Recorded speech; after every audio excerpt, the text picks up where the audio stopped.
The Acts of the Apostles, chapter 14. And it came to pass in Iconium that they went both together into the synagogue of the Jews, and so spake, that a great multitude both of the Jews and also of the Greeks believed.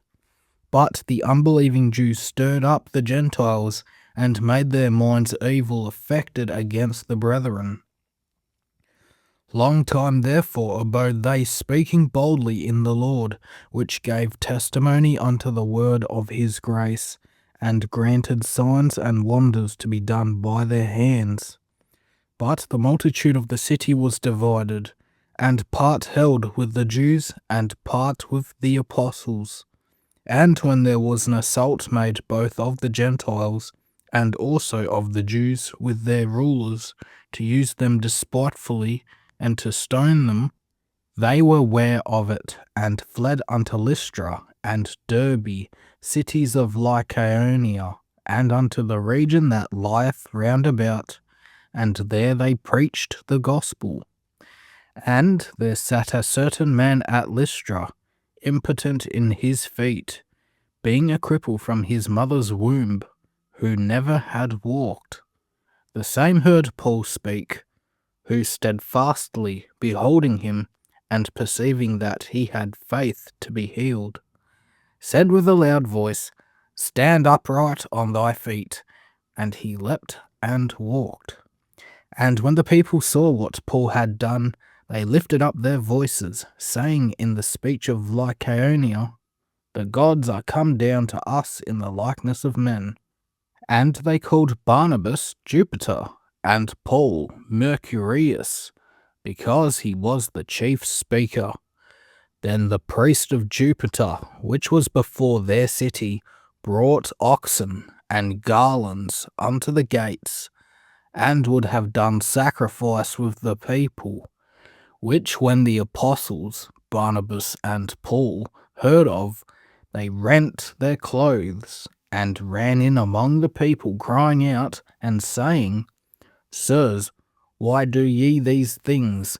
We also are men of like passions with you, and preach unto you that ye should turn from these vanities unto the living God, which made heaven and earth and the sea and all things that are therein, who in times past suffered all nations to walk in their own ways.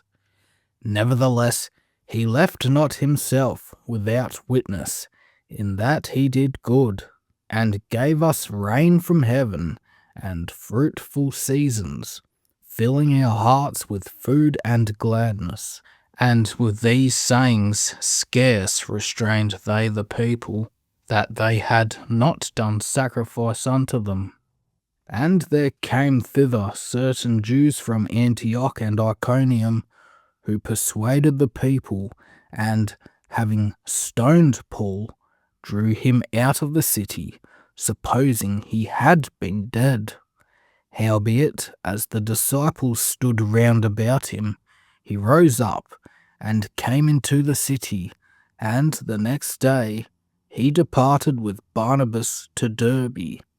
And when they had preached the gospel to that city, and had taught many, they returned again to Lystra, and to Iconium and Antioch, confirming the souls of the disciples, and exhorting them to continue in the faith, and that we must through much tribulation enter into the kingdom of God.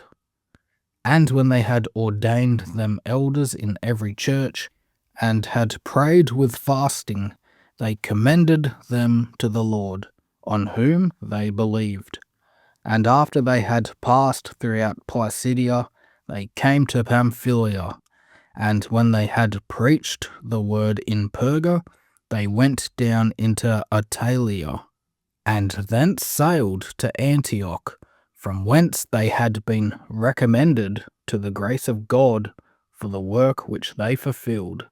And when they were come, and had gathered the church together, they rehearsed all that God had done with them, and how he had opened the door of faith unto the Gentiles. and there they abode long time with the disciples.